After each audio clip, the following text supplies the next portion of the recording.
오전 12시 많은 참여 바랍니다.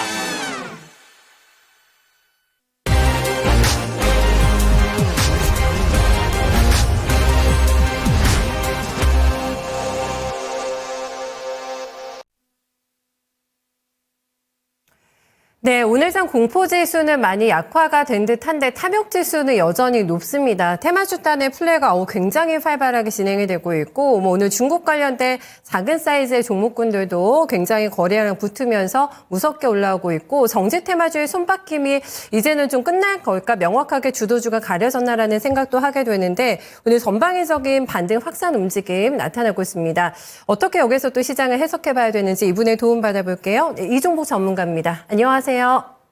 예, 안녕하십니까. 이종복입니다. 어제 시장 너무 무섭게 빠졌는데 에코프리 형제가 잘 버텨냈습니다. 오늘 장에는 특징을 어떻게 잡고 계신지 먼저 들어볼까요? 그렇죠. 해외 시장 약세, 국내장 강세다라고 얘기했어요, 여러분. 근데 지난주도 마찬가지고, 오늘도 마찬가지고, 특징이라고 해봤자, 여러분들, 지금 알다시피 그냥 다 올라가잖아요. 그래서 내가 여기에서도 몇 가지만 추려볼게요. 근데 이게 이종복은 방송을 해외 시장하고 여러분들한테 연결시켜서 해주는 게 특징이기 때문에 생뚱맞을 수 있어도 저쪽이 중요하니까 저쪽부터 갈게요. 어제 미국장이 이 간만에 조정을 받았는데 이 미국장이 결국은 나중에 우리나라 시장의 스트레스 요인이 될 수 있어요. 근데 이 스트레스 요인은 우리나라 시장을 무너뜨리는 게 아니고 우리나라 시장이 이만큼 올라가고 싶은데 쟤들 때문에 요만큼밖에 못 올라가는 그런 스트레스를 말하는 거예요. 미국은 어쨌든 지금 추세가 상당히 강하니까 그리고 여기서 이제 3,000% 빠질 수도 있지만 실질적으로 제일 중요한 얘기가 있는데 그런 거는 이제 시간 관계상 무슨 말이냐면은 그냥 말 나온 김에 갑시다. 지금 미국 주식 하려고 하는 사람들하고 이런 사람들은 한 가지를 간과하는 게 있어요. 바로 환율. 여기서 만약에 우리나라 시장이 이렇다고 해서 미국으로 넘어갈 때는 여러분들 20% 가까이 수익을 내봤자 실질적으로 돈 안 됩니다. 20%의 수익을 내도 돈이 안 돼요. 지금은 이건 되게 센 얘기인데 또 이런 게 신의 한 수에서 들어가야 되는데 또 말이 나오기 때문에 어쩔 수 없이 그냥 갈게요. 지금은 말입니다. 만약에 우리나라가 안정을 찾는다면 오히려 미국 사람들은 우리나라로 돈을 갖고 올 수 있는 역사적으로 가장 강력한 타이밍이에요. 근데 우리나라 사람들이 미국으로 넘어간다? 선택은 본인이 하는 거지만은 진짜 잘 생각해야 돼요. 비트코인도 마찬가지고 지금 10만 달러로 왔는데 거기서 추가적으로 올라간다 쳐도 그 변동성을 아마 이겨내지 못할 거예요. 다만 내가 이거를 우리나라 사람은 우리나라 주식을 해야 된다는 거를 더 강력하게 말을 하고 싶은데 그러지 못하는 게 통탄스러울 뿐입니다.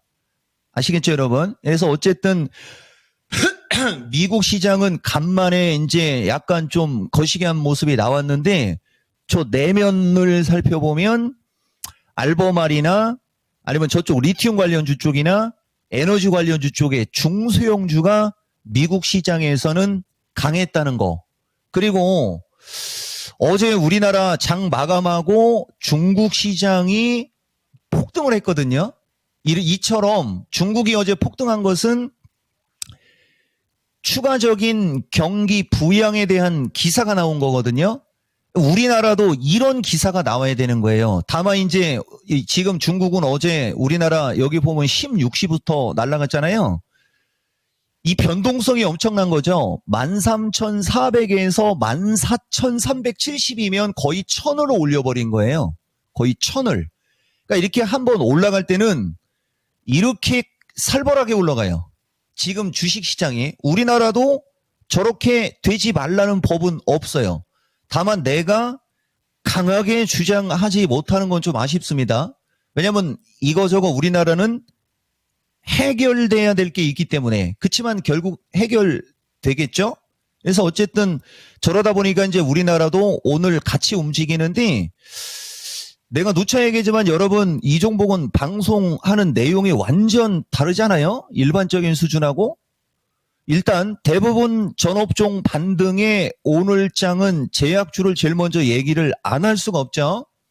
이것도 지수 안전판 역할이에요.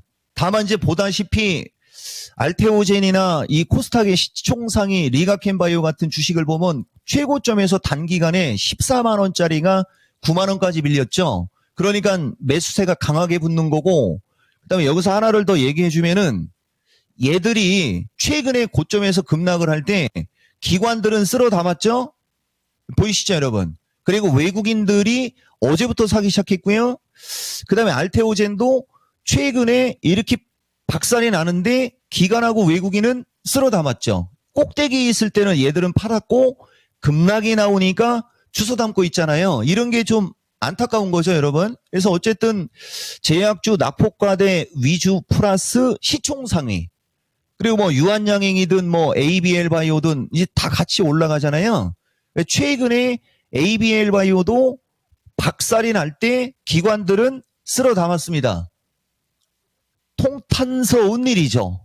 그래서 어쨌든 오늘장은 제약이 제일 세고, 대신 이 제약이 세게 해준 역할을 해준 것은 에코프로 BM 등은 들 빠졌잖아요. 상대적으로 바닥권이다 보니까 이제 오늘장 지수 안정적 역할을 해주고, 이제 지수가 어느 정도 급반등이 나오자 많이 빠진 쪽 위주로 올라가는 게 특징이기 때문에 2차 전지도 요쪽은 요 정도 역할을 해주시면은 삼성 SDI 한 5% 나오고 포스코 홀딩스도 한 6% 나오잖아요.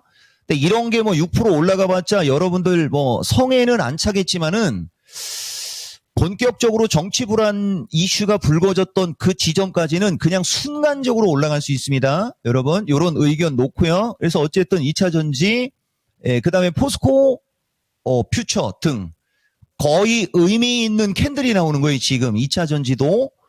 그 다음에 조선은 뭐, 그죠? 예, 계속해서 내가 얘들은 고점에 있을 때는 중립, 그 다음에 이렇게 순간적으로 급락이 나왔을 때는 매수 타이밍 오케이, 이런 얘기 좀 해주고 있는 거고, 그 다음에 전력도 마찬가지로 LS 쪽이 8% 올라가고 LS 일렉은 4% 상대적으로. LS 일렉은 덜 빠졌고 LS는 더 많이 빠졌고, 지금은 전체적으로 대부분 전 업종 중에서 의미 있는 시장의 역할, 시장에서 의미 있는 역할을 해줄 수 있는 섹터의 주식들이 눈에 띄게 움직임이 좋은데, 그 중에서도 많이 빠진 쪽이 1차적으로는 조금 더 센 어떤 경향을 보이는 특징이 있고, 그 다음에 우크라이나도 여러분 오히려 다 올라왔죠. 내가 지난번에 여러분들한테 초성으로 얘기했었는데 그게 11월 말인지 12월 초인지는 모르겠어요. 이거 아마 현대인프라 한 7,600원 수준 정도, 6,700원 수준 정도였었을 거예요. 최근에 며칠 동안 박살이 났지만은 분할 매수했다면 아마 타격은 없었을 거예요. 그렇지만 어쨌든 이 위쪽에서 매수했다 쳐도 그냥 한 방에 올라가잖아요. 그 다음에 가수 진성이 부릅니다. 그게 진성티시거든요. 혹시라도 이종복이 초성으로 건드린 사람들이 있으면은 요번에 이쪽으로 쳐 올라오면 여기서는 좀 한 번 정도는 카트했다가 다시 하는 쪽, 요런 전략까지 드릴게요. 그래서 오늘장 핵심은 이런저런 요인으로 참 그런저런 거시기가 되고 있지만은 우리나라 시장도 주식시장이다라는 것을 분명하게 보여주고 있다. 이렇게 정리할 수 있습니다. 또 진성 아재 개그를 해주실 정도로 오늘 시장이 좀 그래도 여유를 찾았구나라는 생각도 함께 좀 드네요, 전문가님. 5호장 그러면 전략은 어떻게 세울까요? 아니에요. 우리는 비가 오거나 눈이 오나 바람이 부나 장이 안정적이라고 해서 농담하는 사람 아닙니다. 오히려 장이 불안할 때 농담을 해주는 스타일이죠. 자, 5장 투자 전략 321 돌파 318 지지 체크로 얘기해 드려볼게요, 여러분. 이 321짜리가 왜 중요하냐면은 프로그램에도 영향이 있을 거예요, 여러분. 최근에 이것도 시간 걸리는 타이밍인데, 자, 프로그램 일별 동향을 봐야 되는데, 최근에 우리나라 주식시장 보시면은 비차익 쪽에서 프로그램 매매 추이가 맞는데 이게, 이거를, 일자별로. 여기 지금 보시면은요, 우리나라 시장이 12월 초순 때까지 11월 말 때를 얘기하는 거예요, 여러분. 11월 말까지 보시면은 비차익 쪽에서 프로그램 매도가 되게 많이 나왔잖아요. 이게 내가 여러분들한테 강조하는 연말 연초 특수성에 그 해에 많이 올라갔던 주식이나 이런 쪽에 기관성 차익 매물이 비차익 쪽에서 출회가 되는 거예요. 그리고 보다시피 12월 달로 오면서부터는 이 비차익 쪽의 매도가 급격히 현저히 떨어졌잖아요. 근데 거기에서 이제 사상 초유의 일이 터져버린 거죠. 그러면서 지수가 급락 나온 거잖아요. 그걸 누가 먹었어요? 기관하고 외국인이 먹었잖아요. 이 거꾸로 하고 있는 거예요, 지금 개인들은. 우리는 이 정치적 불확실성으로 주식시장이 급락이 나오고 급변동이 나와도 이건 정확하게 짚어주는 거죠. 통탄스러운 거죠. 지금이 주식을 사야 될 텐데 주식이 그냥 박앤셀로 그냥 다 집어 던지잖아요, 사람들이. 주식 그렇게 하면 안 되는 거예요. 어쨌든 321 돌파, 318 지지 체크로 놓고 추세 패턴 중요성으로 안 가고 포트폴리오 조정 기회로 얘기해 드려 볼게요. 누차 얘기하지만은 최근에 장이 아까 진행자가 얘기가 와서 내가 이거 들어가서 설명 주는 건데, 지수가 박살이 나고 있었는데 변동성 지수가 고점 돌파를 못하고 있었잖아요. 이건 이미 알려주고 있었던 거예요, 여러분. 만약에 지수가 박살이 나고 장이 박살이 날 거면 이 변동성 지수는 32에서 35로 왔어야 되는 거죠. 근데 지금 변동성 지수는 25를 넘지를 못하고 있었어요. 그리고 지수가 저렇게 박살이 날 때 기관 외국인은 쓸어 담았어요. 물론 기관이 담은 것은 주워 먹은 거기 때문에 좀 기분 안 좋지만은 어쨌든 주설에도 먹었죠. 그 다음에 선물도 보세요. 외국인들은 주식 매도가 급격히 줄어들면서 선물을 매수했습니다. 이게 주식이에요, 여러분. 그래서 해주고 싶은 얘기 하나 또 있어요. 환율. 자, 보세요, 여러분. 환율이 지금 1420, 30원대로 왔잖아요. 이종복은 환율을 한 달에 2번씩 매 격주로 얘기해줘요. 지금 이 환율에서 만약에 환율이 시간이 부족하네요. 그래서 해주고 싶은 얘기는 분명히 심리적으로는 엄청나게 불안한 건 사실인데, 이 시장에서 나오는 지표들, 우리가 주식시장을 바라볼 때 보는 여러 가지 핵심 필살 지표들이 있는데, 그 지표들은 매수를 가리키고 있거든요. 그렇다고 내가 매수를 부추기지는 않아요. 다만 털리지 말거나 이 지금까지 기껏 갖고 있었던 그 주식들을 반대 매매를 통해서든 뭐 아니면 공포 심리에 의해서든 집어 던지는 거를 조자들이 사는 게 좀 아쉽습니다. 포트폴리오 조정 기회에서 여러분들한테 얘기해 주고 싶은 것은, 만약에 환율이 걱정되고 부담이 된다. 그럼 조선주 사면 되고, 그 다음에 제약주 사면 되고, 왜냐하면 조선주는 오히려 환율의 이득을 받을 수 있는 면도 있어요.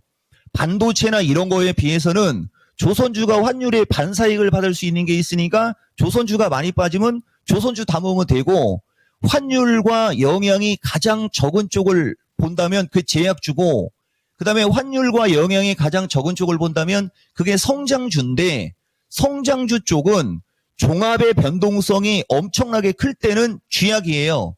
그렇지만 종합의 변동성이 줄어든다. 그럼 성장주 하면 되는 거고 등, 이런 식으로 합리적인 판단 하에 최고의 주식을 담아라.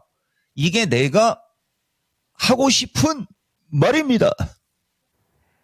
네, 전문가님 오늘 말씀 잘 들었습니다. 오늘 시간 많이 부족했다고 하시는데 내일 이어서 또 중요한 얘기 들어볼게요. 고맙습니다. 예, 고맙습니다. 네, 들으신 대로 이종부 전문가의 포인트는 기준과 원칙이었습니다. 지금까지 실전 매매 최고 수익일이었습니다.